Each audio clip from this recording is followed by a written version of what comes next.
신명기 21장 1절부터 14절.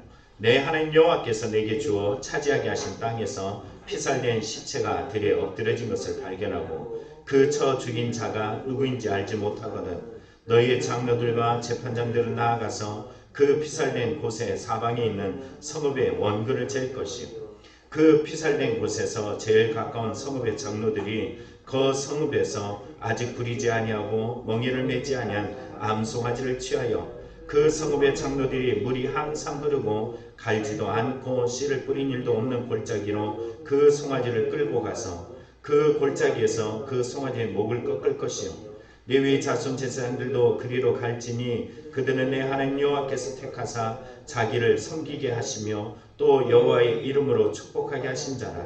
모든 소송과 모든 투쟁이 그들의 말대로 판결될 것이니라. 그 피살된 곳에서 제일 가까운 성읍의 모든 장로들은 그 골짜기에서 목을 꺾은 암송아지 위에 손을 씻으며 말하기를 우리의 손이 이 피를 흘리지 아니하였고 우리의 눈이 이것을 보지 못하였나이다. 여호와여 주께서 속량하신 주의 백성 이스라엘을 사하시고 무죄한 피를 주의 백성 이스라엘 중에 머물러 두지 마옵소서 하면 그 피 흘린 피가 죄가 사함을 받으리니 너는 이와 같이 여호와께서 보시기에 정직한 일을 행하여 무죄한 자의 피 흘린 죄를 너희 중에서 제할지니라.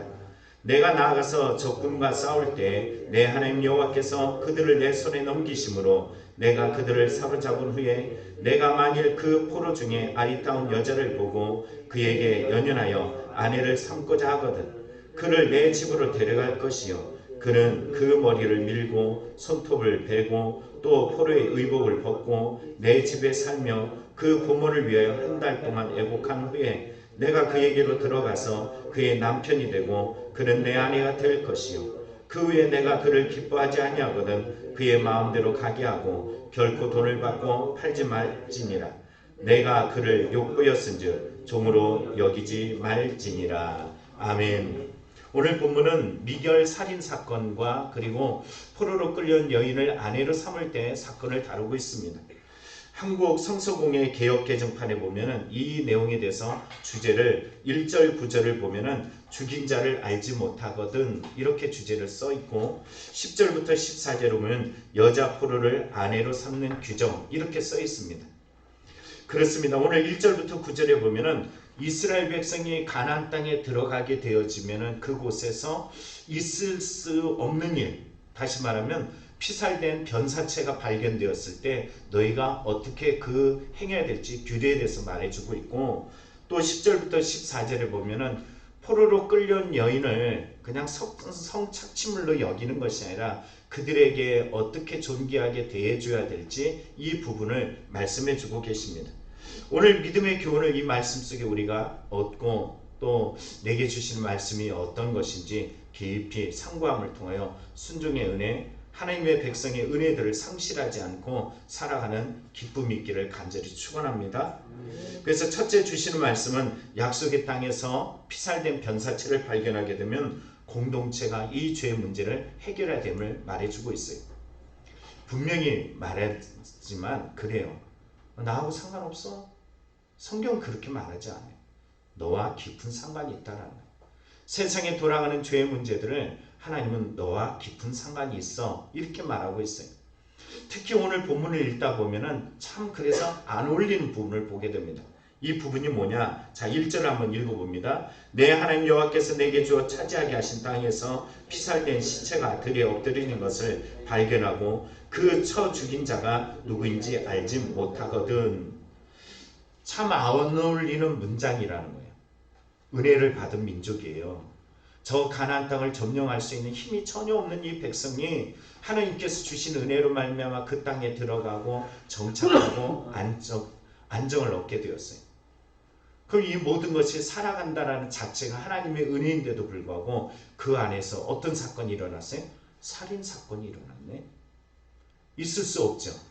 오늘 성경에 피살된 시체 이 원어를 보면 할랄이란 이 단어는 상처 입다, 관통하다, 살해당한 또는 부상한 폭력에 의한 변사체를 말하고 있습니다. 그래서 이 단어를 정확하게 말한다면 뾰족한 기구로 관통상을 입은 시체 이게 가장 정확한 표현이에요. 누군가가 칼 뾰족한 거로 이 사람을 죽였다라는 거예요. 몸이 관통되었어요. 그런데 이 땅이 어떤 땅이에요? 하나님이 주신 영역이에요. 그들의 힘으로 얻을 수 없고 무지한 자가 아닌 하나님의 은혜로, 자신의 힘으로도 아닌 하나님의 은혜로 얻은 그 땅에 들어갔는데 여전히 죄가 있어. 이 문제를 어떻게 해결하면 좋을까? 성경은 이에 대해서 규례를 말해주고 있습니다.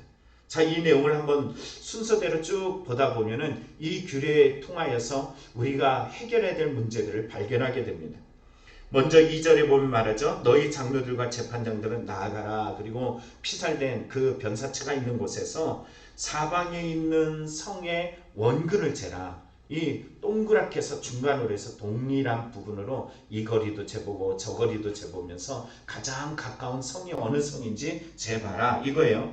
그리고서 이 두 번째 3절을 보면은 그곳에서 제일 가까운 성읍의 장로들이 무엇을 하냐면은 아직 부리지 않은 것, 일해보지 않은 그 암송아지, 그리고 멍에도 매보지 않은 이 암송아지 하나를 가져다가 세 번째 4절에 보면은 항상 물이 흐르는 곳에 이 송아지를 끌고 가요.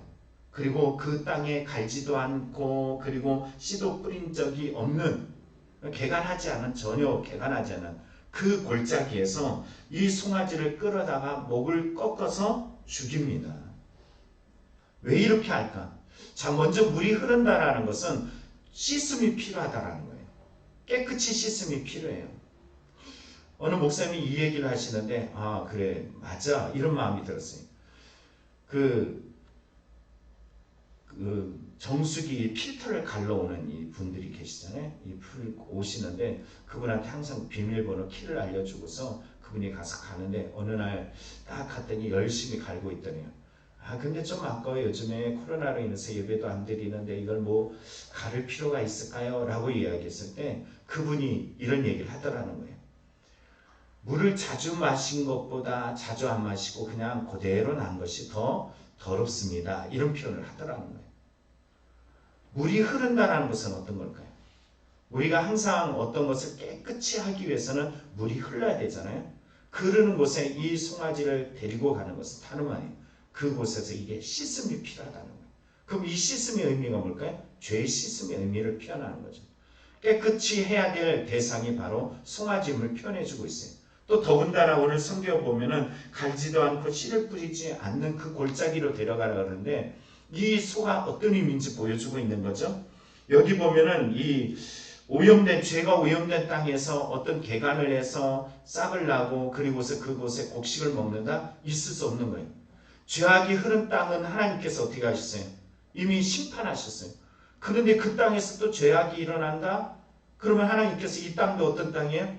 곡식이 나지 않는 땅이 되는 거죠. 그러니까는 곡식이 나지 않는 곳을 찾아서 결국은 이 소를 죽이는데 목을 꺾었어요. 여러분, 목을 꺾는다라는 것은 정한 짐승에다가 하는 행위예요? 아니면 부정한 짐승에다 행하는 행위예요?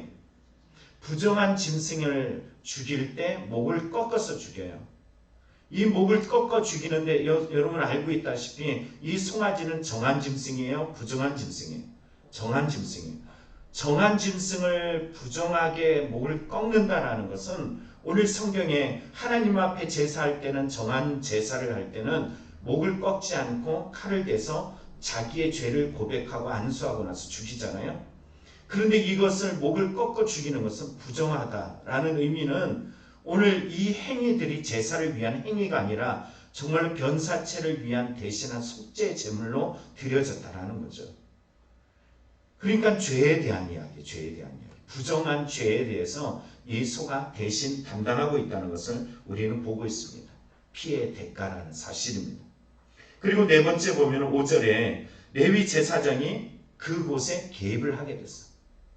지방 제사장이 개입하고 장로들이 개입을 했는데 이제는 중앙성세 레위 제사장이 그곳에 개입을 해요. 그리고서는 그 개입을 하고 판결을 내리는데 성경에 보면은 모든 소송과 5절에 모든 소송과 모든 투쟁이 그들의 말대로 판결될 것이다. 여기 보니까는 소송, 어떤 소송인지 몰라요. 모든 소송. 그리고 또 하나는 투쟁이라고 말해요. 물리적 싸움, 또 거친 몸싸움을 표현하는 거예요. 그러면 막 흥분하고 이 문제가 해결되지 않을 것 같은데 이 중앙성세원이 레위 제사장이 딱 개입하니까는 다 모든 것이 종결돼 버려. 더 이상 사람들이 왈가왈부하지 아니하고 네 알겠습니다 하고 그대로 받아들이게 되어 있어요. 이유가 있어요. 왜 그럴까요? 그 레위 제사장이 누구냐라는 거예요. 이게 중요해요. 여러분이 이 레위 제사장이 누군지 이거에 대해서 인정하느냐 인정하지 않느냐예요. 여러분들이 저에 대해서 목사로 인정하느냐 인정하지 않느냐 이거 아주 깊은 연관이 있습니다. 여러분이 제가 여러분보다 나이가 젊을 수도 있고 여러분보다 못 배울 수도 있고 아는 것이 적을 수도 있는데도 불구하고 오늘 성경 속에 이 레위 제사장의 말을 듣고 이 큰 다툼이 있고 혈기 부릴 수 있는 상황 속에서도 잠잠히 그 말을 듣는 이유가 여기 기록되어 있어요. 이유가 뭘까요? 그들은 누구다? 그들은 내 하나님 여호와께서 택하신 사람이다. 그는 누구다? 자기를 섬기게 하신 사람이다. 그는 누구다? 여호와의 이름으로 너희를 축복하게 하신 자라. 이거예요. 그가 누구냐에 따라서 행동이 나타나는 거예요. 여러분이 제가 어떤 말을 여러분에게 딱 했을 때 여러분의 행동 반응은 결국은 저를 누구냐라는 것을 인정하는 부분들을 표현해 주는 거예요. 목사님이 그 말을 했네? 마음에 안 든다. 그리고 뒤에 가서 나쁜 말하고 부정적인 말을 쏟는 것은 목사에 대해서 어떤 여러분이 고백하고 있는지 잘 보여주는 대목이라는 거죠. 오늘 성경은 이렇게 말해요. 권위에 대해서 말합니다. 그 중앙성소에 온 그 제사장이 레위 제사장일 때 그가 누구냐? 이게 곧 그를 표현하는 방식이 되어지고 자기의 삶의 영역에서 순종의 대상이 된다는 거예요. 오늘 이뿐만이 아니에요. 또 그가 이야기했을 때 뿐만이 아니라 그가 이거에 대해서 이렇게 했어 라고 하고 그 다음 단계에서 5번째 6절에 말하죠. 그 피살던 곳에서 제일 가까운 성읍의 장로들이 그 골짜기에서 그 송아지의 목을 꺾은 곳에 손을 얹고서 뭘 하냐면 손을 씻어요. 손을 씻고 그 다음에 7절에 보면 말을 합니다. 증언하는 거예요. 뭐라 그러냐? 우리의 손이 이 피를 흘리지 않았다. 우리는 피 흘리지 않았어. 우리가 그런 게 아니야. 그리고 또 하나는 우리의 눈이 이것을 보지 못해서 알지 못해 본 적이 없어 라고 증언하게 되어 있어요. 그리고 증언하면은 여러분 자신의 죄가 있다 없다? 없다예요. 그런데 죄가 없다 그러는데 성경 뭐라 그러냐면 죄가 있다라고 이야기해요. 분명히 우리는 보지 못했고 우리의 손이 저를 죽이지 않았기 때문에 죄가 없어 그러는데 성경은 그 다음에 7번째로 8절에 사죄의 은총을 위한 기도를 하고 있다는 거예요. 곧 우리의 죄가 문제라는 거죠. 여호와여 주께서 속량하여 주신 백성 이스라엘을 사하시고 무죄한 피를 주의 백성 이스라엘 중에 머물러 두지 마옵소서. 그들이 기도해야 될 내용을 설명하고 있어요. 무엇을 설명하냐면 이렇게 기도하라는 거예요. 원어로 보면은 사소서 이래요. 제일 먼저 나오는 것이 용서하여 주시옵소서. 우리의 죄를 용서하여 주시옵소서. 이거예요. 하나님 앞에 가장 먼저 기도해야 될 것은 다름 아니에요. 공동체의 책임이에요. 나는 무죄한 것 같지만 사실은 무죄한 게 아니에요. 이거는 죄에 대한 책임이 있어요. 공동체로서 죄에 대한 책임이 있다라는 거예요.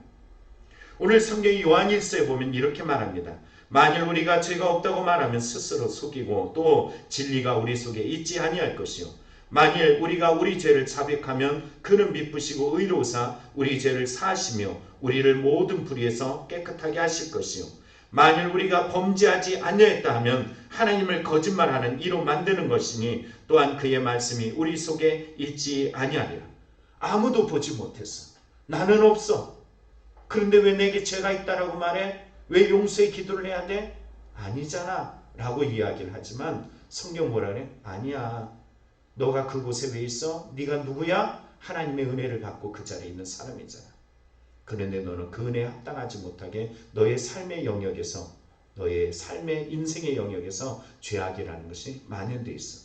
너라는 존재도 하나님이 주신 땅에서 죄가 있는 곳에서 죄 없다라고 말할 수 없다라는 것이 하나님의 눈은 우리를 살피고 계셔요. 나는 보지 못했어, 난 알지 못해 라고 이야기하지만 성경은 하나님께서 우리에게 말씀하시기를 하나님은 보신다 라고 이야기해요. 자, 9절을 보면 그래서 이렇게 말합니다. 너는 이와 같이 여호와께서 보시기에 정직한 일을 행하여 무지한 자의 피 흘린 죄를 너희 중에 제할지니라. 여호와께서 보시기에, 여호와의 눈이, 오늘도 여호와의 눈이 저와 여러분을 살피고 계시는 줄 믿습니다. 그래서 우리는 성경에 다시 한번 예수님께서 십자가에 대속하신 이 사건이 우리의 죄와 상관이 없어 무죄라고 말할 수가 없어요.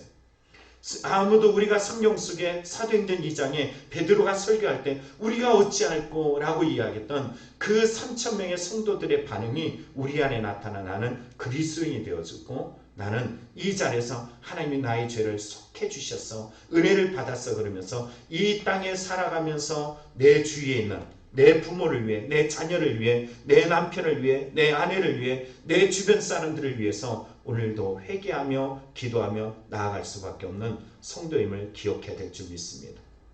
여러분, 회개가 일어날 때 하나님의 역사와 은혜들이 우리에게 넘치게 될 줄 믿습니다. 우리는 강하려고만 그래요. 그러나 강한 게 문제 아니에요. 강한 것은 정말로 거룩해지는 것이에요. 강한 것은 하나님 앞에 무제한 이 땅에 거룩한 땅을 성취해 나가는 것입니다. 제가 이번에 그 한 영상을 하나 보게 되었는데 이스라엘 백성들이 자꾸 그 읽어야 될 부분을 읽지 않고 넘어가는 부분이 있다는 거예요. 그게 뭐냐면은 이사야 53장의 말씀이에요. 이걸 읽지 않는데요. 왜냐하면은 이스라엘 백성이 메시아는 강한 메시아를 기다리는데 여기에 보면 아주 힘없고 나약하고 너희 죄를 대속하기 위하여 오신 그 힘없는 예수를 표현하고 있기 때문이에요.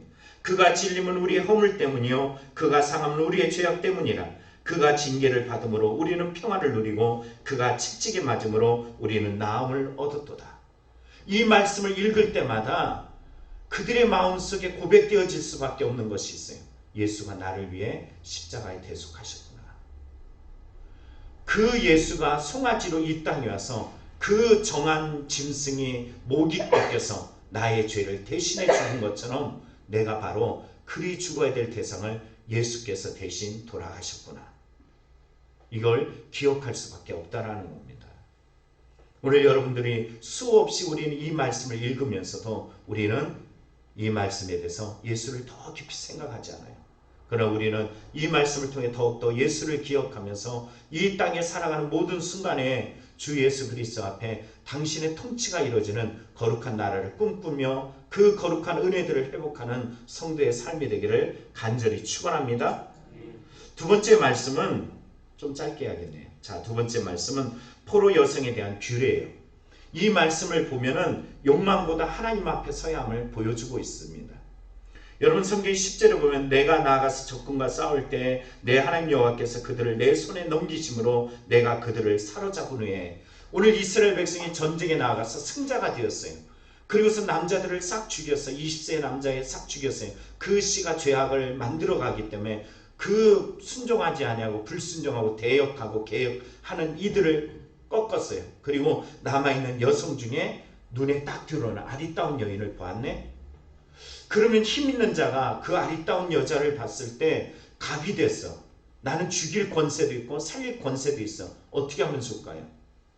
여러분 얼마 전에 이제 좀 없어진 이 IS는 점령하는 곳곳마다 여성들을 어떻게 했어요? 성착취물로 여겼어요. 성놀이기로 여겼어요.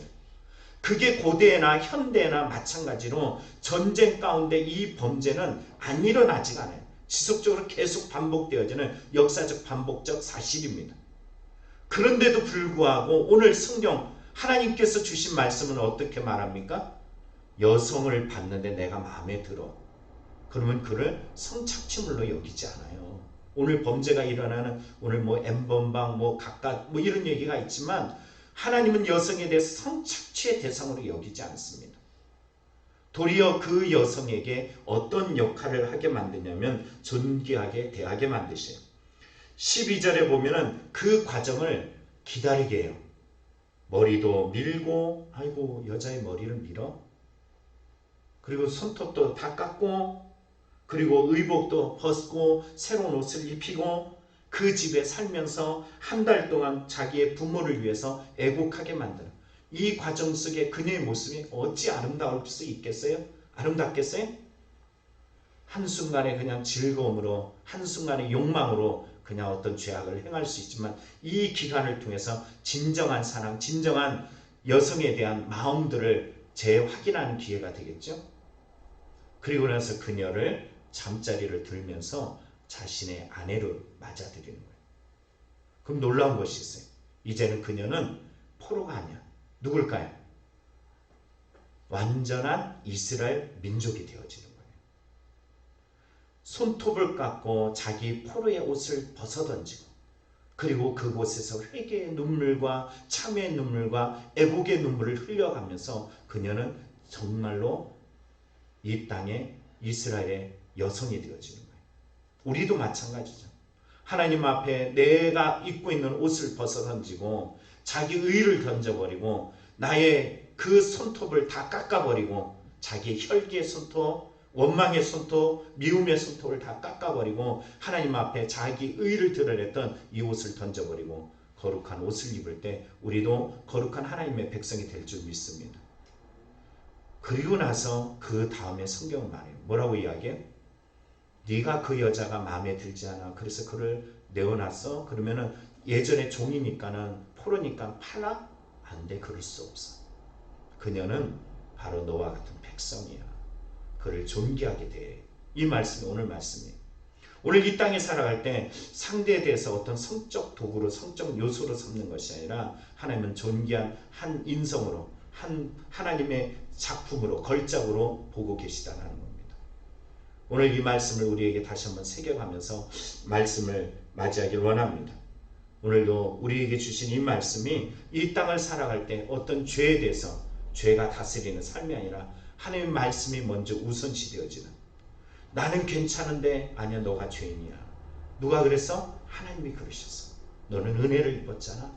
넌 은혜를 입었잖아. 그러면 이 은혜에 대한 책임을 가지고 기도하고 깨어있고 거룩해져야 돼.